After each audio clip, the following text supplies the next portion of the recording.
Hey friends, welcome to Sabbath School Daily, where we have been studying from this lesson right here, Ephesians. This week we're studying from lesson number 6, which has the title, The Mystery of the Gospel, and today is Tuesday's lesson, which has the title, The Church, Revealer of God's Wisdom.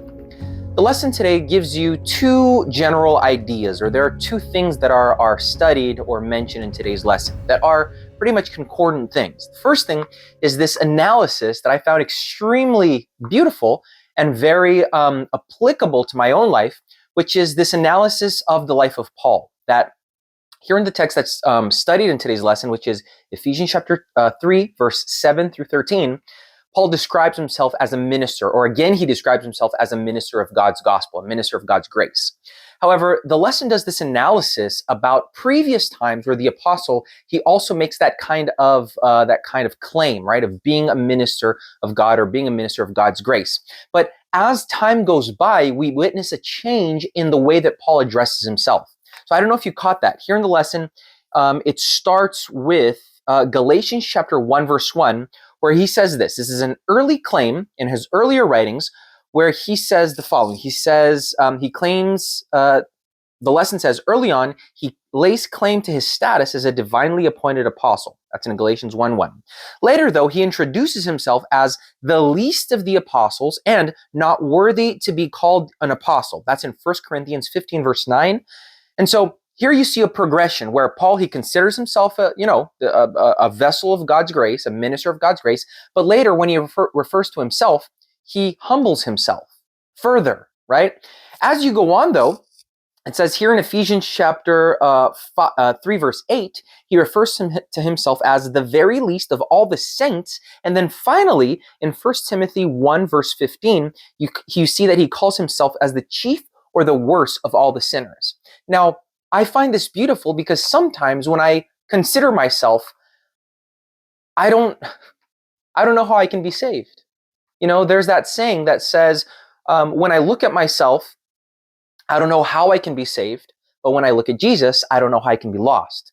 So I guess that the true question here, the true point of the matter is, who are we looking to?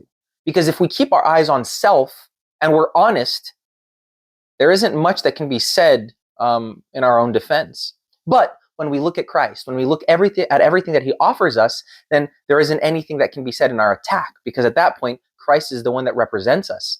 So I find it beautiful that Paul, the giant, the apostle, the perhaps one of the greatest defenders of the Christian faith that we have, it certainly the greatest interpreter of the gospel on this side of eternity, the greatest human interpreter of the gospel. He considered himself, as we read here, the chief of all the sinners, the least among the saints. So I'm kind of glad that he saw himself as that, because that means that there's hope for myself. The lesson mentions a quote here from the book Steps to Christ, page 64, that it goes in that direction. And it's one of the most beautiful quotes that you're going to find in the writings of Ellen White. And this is what it says. It says, the closer you come to Jesus, the more faulty you will appear in your own eyes, for your vision will be clearer and your imperfections will be seen in broad and distinct contrast to his perfect nature. So what that tells me is that, again, the closer I get to Christ, the more I'll see how imperfect I am, how much growth I need. And that is actually the mark of a true Christian. It's when we come to ourselves and we notice how much we need Jesus.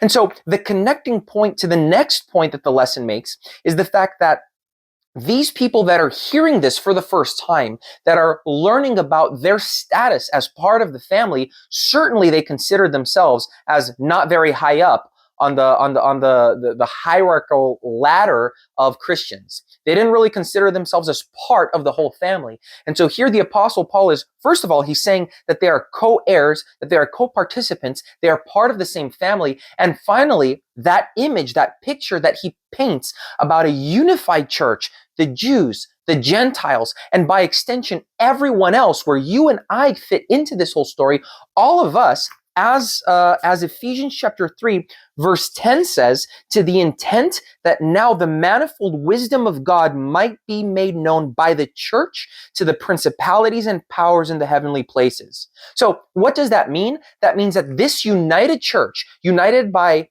people, groups of people that no one would ever say were able to fit together, were able to come together under one roof, this church, this group of people, they reveal the manifold wisdom of God in the fact that he united them under the cross, under his banner, and he is coming soon. He is rectifying what was lost, and he's making it extremely known to the powers of darkness that their time is limited and that they are doomed.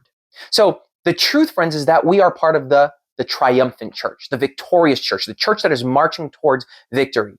We still live in a world of sin, surrounded by evil, but Satan has already lost. Darkness is a foe that has already lost. The truth is that Satan is a collector of defeats, and he knows it. And in Jesus Christ, we have that victory guaranteed. And so that's what the apostle is saying here. I hope you see the contrast. First, he admits, he reveals how lowly he sees himself, his true status as a human being. But in Jesus Christ, the church is the revealer of the manifold wisdom of God. So I hope you see that contrast right there. Human beings of themselves are nothing. We cannot do anything. We can't achieve anything. But in Jesus Christ, and it's only through him that we obtain that kind of victory, we are the church that reveals the manifold wisdom of God. That's how he reveals his manifold wisdom. This united church, united in him, that is victorious in him, of him. I hope that's what you got out of today's lesson. It was a beautiful one. Please remember to study your lesson. Don't only depend on the videos, on audios, or whatever. Study your lesson for yourself. Look up the questions, look up the Bible verse, write down your answers. I'm sure that will help you process the information and solidify the knowledge in your mind better. Also, please remember to like, to share, and to subscribe to our videos. We release one every day, and I hope to see you again here tomorrow for another Sabbath School Daily.